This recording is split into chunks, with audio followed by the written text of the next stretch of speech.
Hola a todos, bienvenidos a este quinto módulo de este masterclass de introducción a la egiptología. Hoy vamos a tratar un tema muy interesante y apasionante que es acerca de las pirámides, mastabas e hipogeos del antiguo Egipto. Cuando hablamos de estos tres conceptos, estamos hablando de la arquitectura funeraria. ¿Cómo así que la arquitectura funeraria? Cuando hablamos de arquitectura funeraria, estamos hablando de todo aquello que está relacionado con el más allá.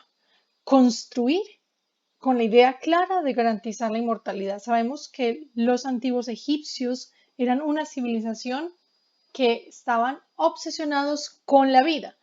En Occidente a veces hacemos la lectura errada de que era la muerte por sus procesos de preservación del cuerpo, sus rituales de embalsamamiento, momificación, pero todo esto lo hacían precisamente para garantizar la vida eterna, porque el cuerpo momificado y preservado era posible ser nuevamente habitado por el alma una vez haber pasado este juicio ante el gran tribunal del dios Osiris, aquello que ya trabajamos en un módulo anterior de psicostasia o pesaje del alma. Entonces, cuando vemos todo esto, toda esta riqueza de pensamiento en los antiguos egipcios, estamos conectados con su idea de inmortalidad y su arquitectura tiene que estar en resonancia, tiene que ser coherente a esto que ellos querían garantizar para siempre. Por eso la vida después de la vida es un principio clave para los antiguos egipcios. Entonces, en esta arquitectura funeraria, las tumbas en general se caracterizan por dos partes. Una subterránea con la cámara mortuoria y el sarcófago y la otra parte es una superestructura visible. Está construido sobre el suelo y encontramos una capilla para el culto, la casa del difunto, donde está la estela o la falsa puerta y que tiene el nombre del difunto. Y por aquí se comunicaba con el mundo exterior. Suele estar en la pared oeste mirando hacia el occidente, que es el mundo de Osiris. ¿Por qué el mundo de Osiris? Recordemos, y también lo hablamos anteriormente, que Osiris fue el primer regente de Kemet, la tierra negra del antiguo Egipto, la tierra fértil, mientras su hermano Set gobernaba Deshret, la tierra roja, lo árido, el desierto, y que siempre estuvo Set envidioso de su hermano Osiris, hizo una artimaña, una treta. Bueno, sabemos que Osiris sufrió en esto que hizo Set, pero su esposa y hermana Isis, junto con su hermana Neftis, recogieron sus partes. Bueno, sabemos que Anubis hizo la primera momia de este cuerpo de Osiris para permitirle el renacer a la vida eterna y desde ahí se convierte en el dios del inframundo, el dios del Duat o de la Duat. Entonces, por eso es que está mirando hacia el occidente, hacia este mundo que ahora va a estar regido por Osiris, que es el Duat o la Duat. En esta instancia hay una mesa de ofrendas que suele estar esculpida o pintada. Aquí estamos hablando en general de las tumbas, pero recordemos al inicio que mencionamos que íbamos a hablar de pirámides, mastabas e hipogeos. Cuando vemos la palabra mastaba, nos estamos refiriendo a tumbas.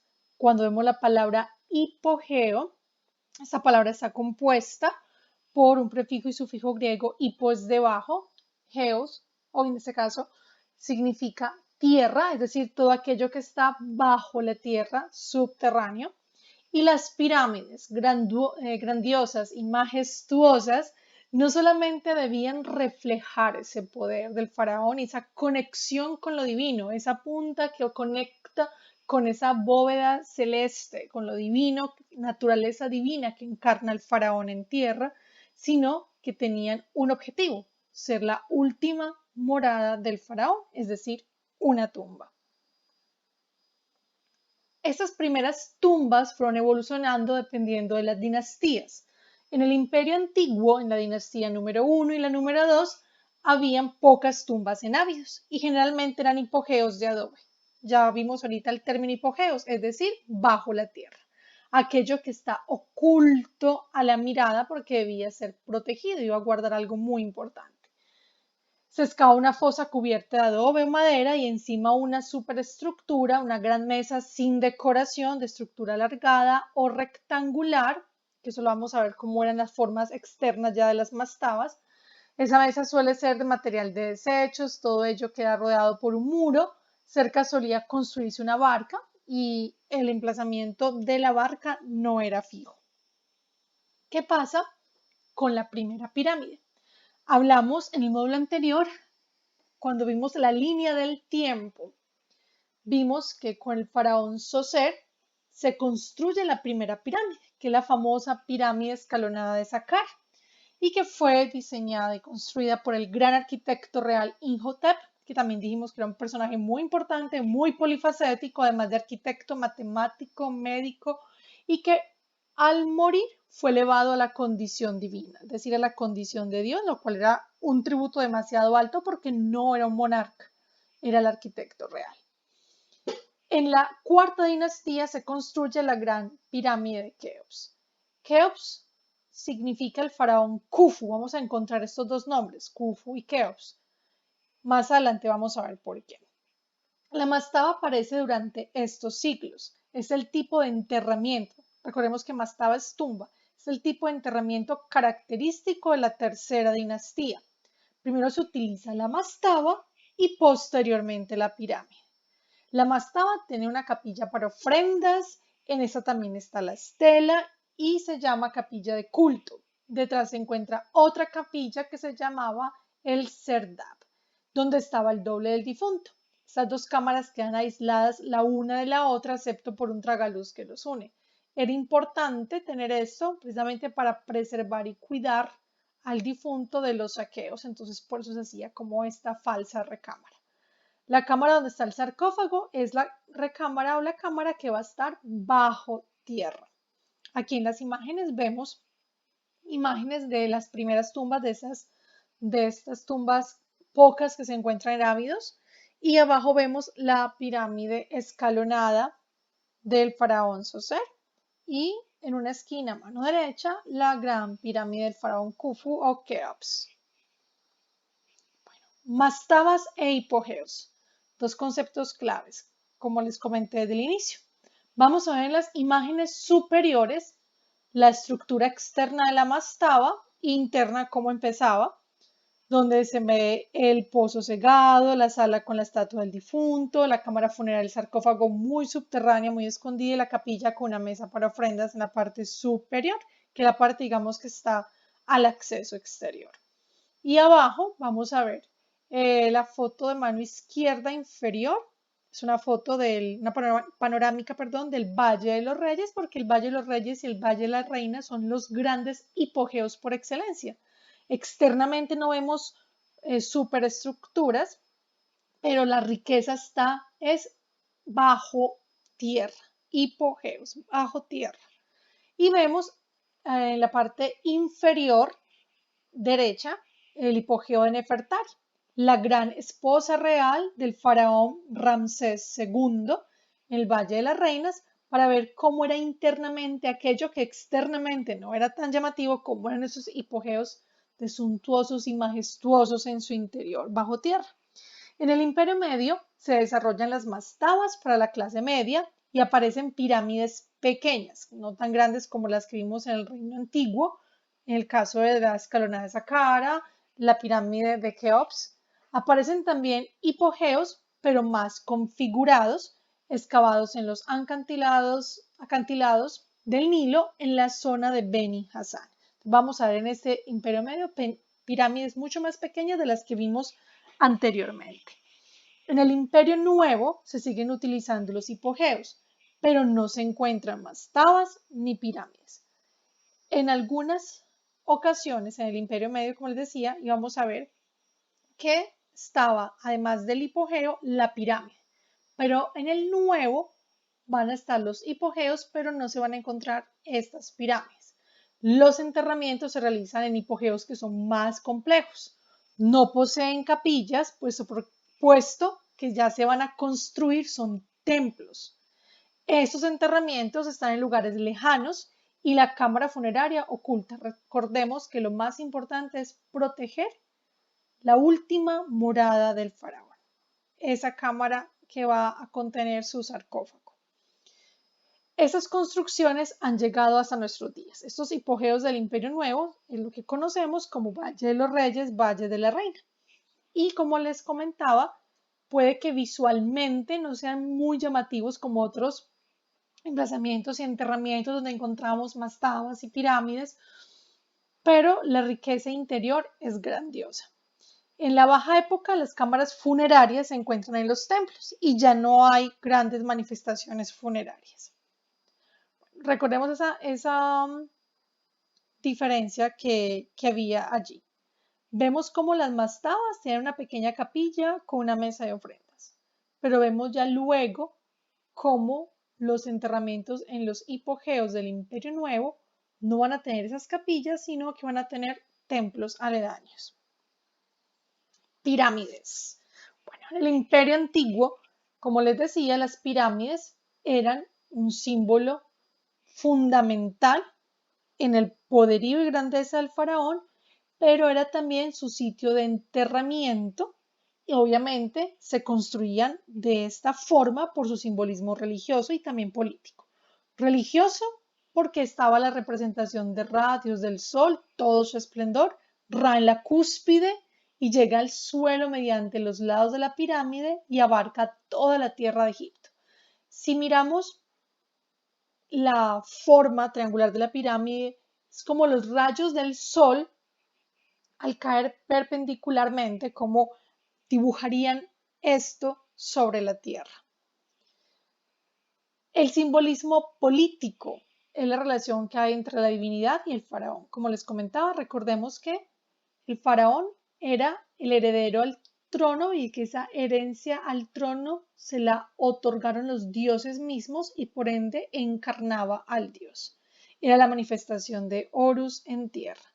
Horus es quien hereda el trono de su padre Osiris cuando Osiris pasa a ser el regente del Duat o el inframundo. Bueno, esta masa cerrada no tiene puerta ni manifestaciones al exterior, por eso se hablaba de que parecían ser edificios sin retorno. Aquí vamos a encontrar en las ilustraciones algunas de las más famosas pirámides del Antiguo Egipto. Vemos en la parte superior, pequeñita al lado del título de pirámides, la que conocemos como la pirámide roja de Dashur. Vemos en la imagen más grande la pirámide de Keops o Khufu. Vemos debajo de esta la pirámide acodada de Dashur también. Vamos a ver a mano derecha la que se conoce como la falsa pirámide de Meidum. Y vemos también, obviamente, las tres pirámides más conocidas, Keops, Kefren y Miserino.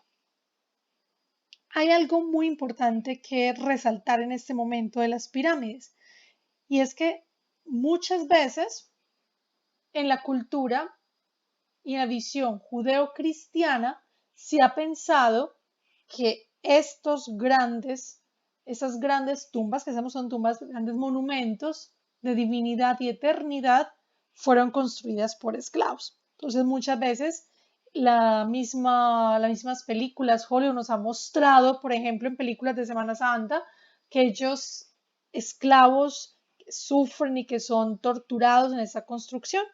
Es importante entender de que está comprobado de que la construcción de las pirámides se contrataban campesinos asalariados y que cuando sus labores del campo habían finalizado, ellos estaban, digamos, encomendados a una labor aún mayor porque se estaba hablando de la última morada del faraón y de su sello de eternidad e inmortalidad.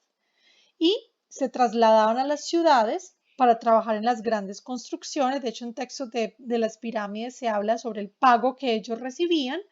Se componía de sal, trigo y cebada. Estos campesinos llegaban de todos los rincones de Egipto, mientras sus campos se mantenían en un periodo de descanso. Entonces, es bueno tener como claro este concepto, porque esto era un trabajo que había sido pago. ¿Listo? Entonces, estos trabajadores incluso llegaron a tener acceso a servicios necesarios, incluso servicios médicos. Y se habla que muchos también parte del pago tenían que al finalizar su ciclo de vida, es decir, al morir él y su familia, iban a tener derecho a tener el ritual de embalsamamiento y momificación, que era algo que era costoso. Bueno, para los egipcios, ¿qué pasa para los egipcios después de la muerte? ¿Por qué era tan importante esa última morada del faraón? El espíritu se divide en dos. El espíritu se le conoce con la palabra de Ka en egipcio. El espíritu o Ka se divide en dos. El Ba, que es el alma, y el Ankh, también que es el espíritu. Sabemos que Ankh también significa vida, esta cruz egipcia que vemos, incluso también lo comentamos, cómo se le entrega esa llave de la vida al faraón.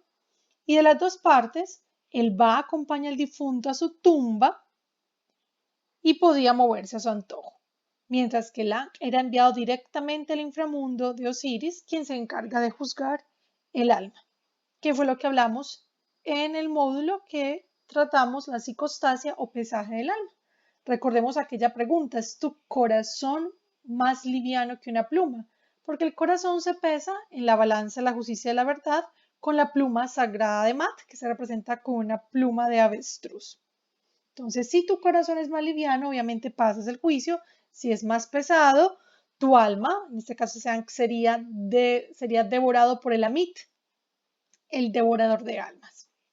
Entonces, importante eso. La balanza debía conservar ese equilibrio. Sabemos que el corazón para ellos es donde residía toda la conciencia, la inteligencia y las obras en vida que había tenido pues el difunto. Keops, Kefren y Miserino, que son las pirámides más conocidas, fueron faraones que pertenecieron al periodo que reconocemos como el Reino Antiguo. Estas pirámides, que las conocemos como las pirámides de Giza, fueron aproximadamente entre el año 2550 a.C. y el 2470. Y se reconoce ese territorio también como la necrópolis de Giza. ¿Por qué necrópolis? Porque sabemos que esas estructuras eran tumbas. La Gran Pirámide tiene una altura de 146 metros. Entonces, podemos equipararla más o menos con un edificio de 40 pisos. Su base tiene 230 de ancho. Sabemos que esta pirámide es muy famosa porque se encuentra entre las 7 maravillas del mundo y además de ser una de las más longevas, pues fue construida hace más de 4.500 años.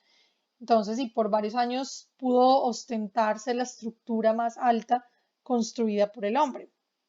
Entonces, importante tener presente que las pirámides con el paso de los siglos han sufrido deterioros, saqueos y que estos bloques, los bloques de piedra caliza, son grandes bloques ahí de piedra caliza y de granito muy pesados, están perfectamente ensamblados sin argamasa, es decir, uno superpuesto al otro. Estos bloques fueron aislados y pintados con líneas horizontales de distintos colores, excepto la punta de la pirámide que era dorada. Así se piensa que fue la pirámide de la antigüedad. Obviamente a nuestros días reconocemos solamente la parte de piedra y granito. Bueno, se estima que esta pirámide fue construida con 2.3 millones de bloques de piedra. Y el peso aproximado de estos bloques es de 2,5 toneladas por bloque. Entonces, se piensa que originalmente estuvo recubierta por unos 27.000 bloques de piedra caliza blanca pulidos.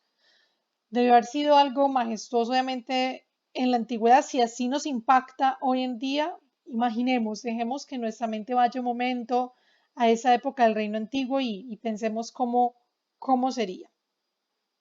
Vamos ahorita en la próxima diapositiva a ver un descubrimiento importantísimo del año 2018, donde unos científicos de la Universidad de Liverpool, Inglaterra, y del Instituto Francés de Arqueología Oriental encontraron la nueva cámara en la pirámide de Keops.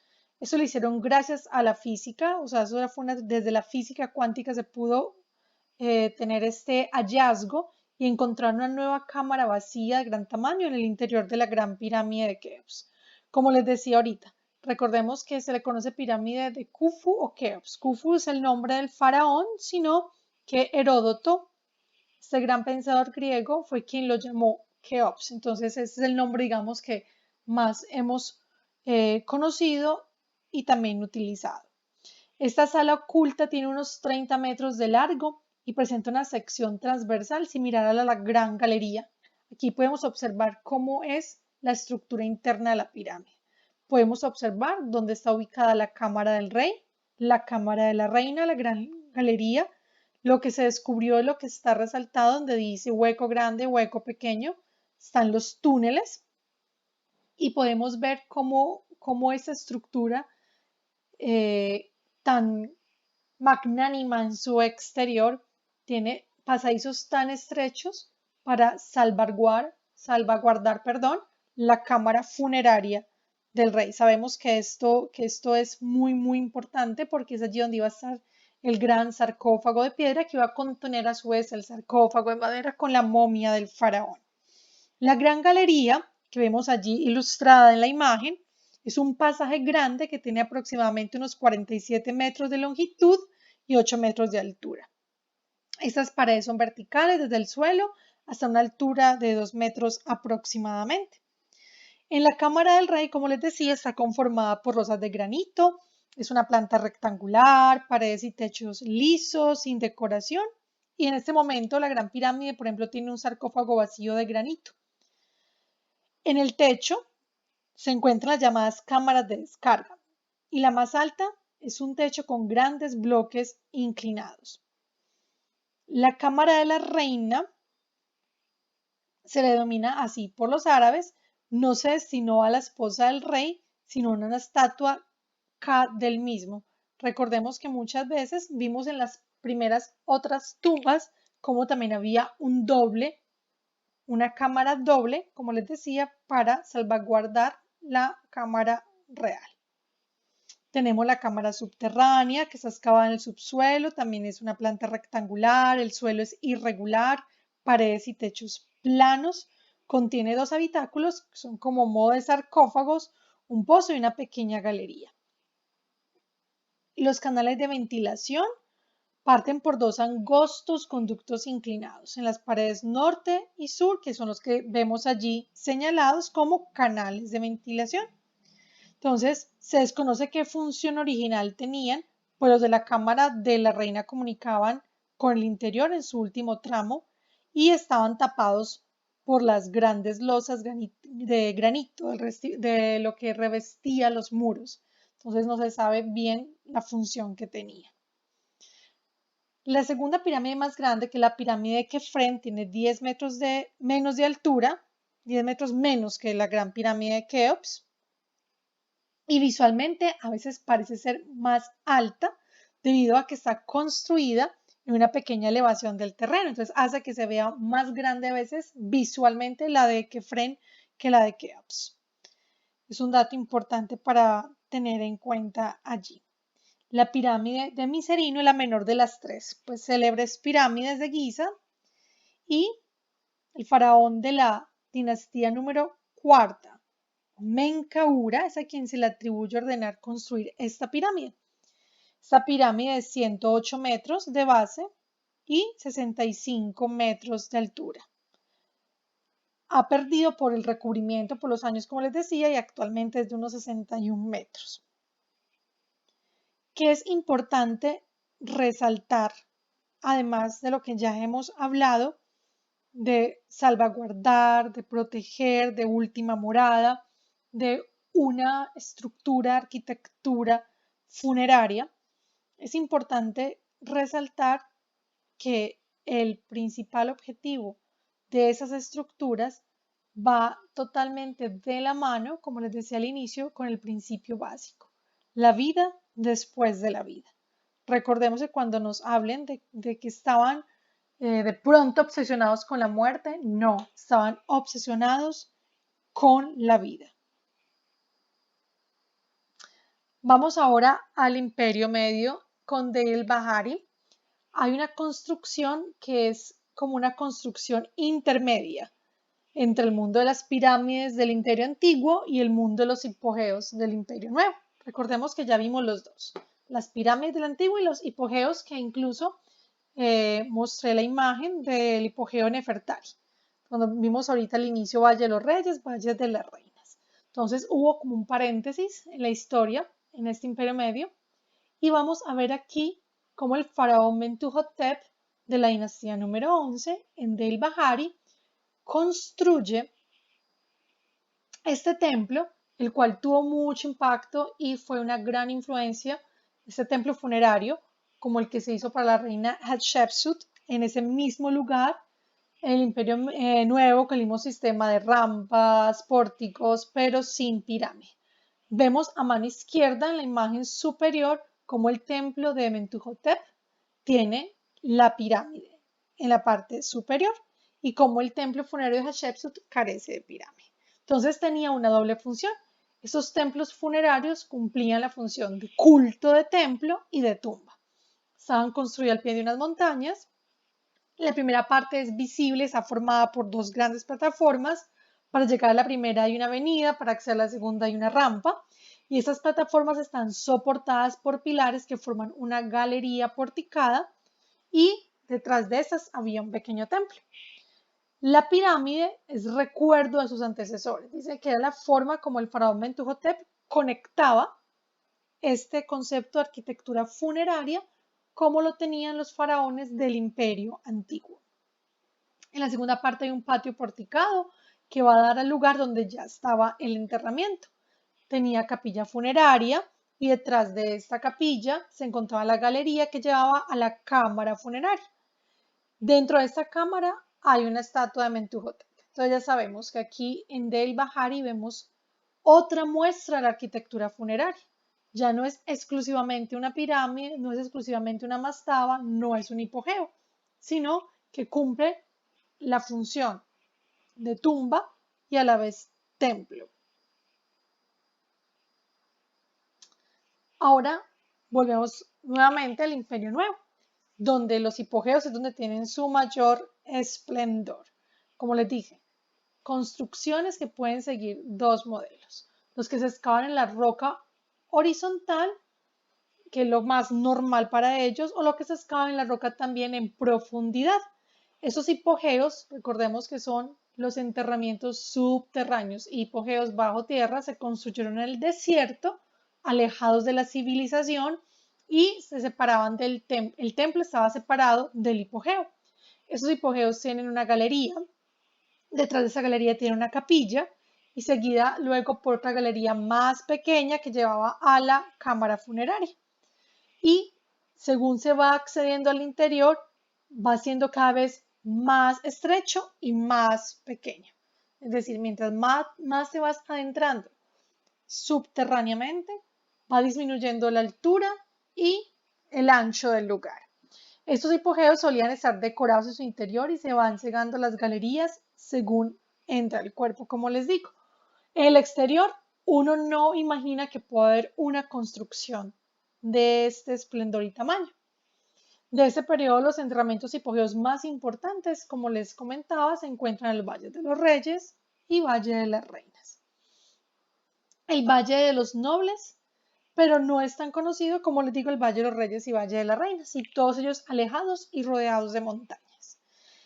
El Valle de los Reyes está precedido por el Corn, un monte sagrado. En ese lugar los hipogeos van a tener distintas formas.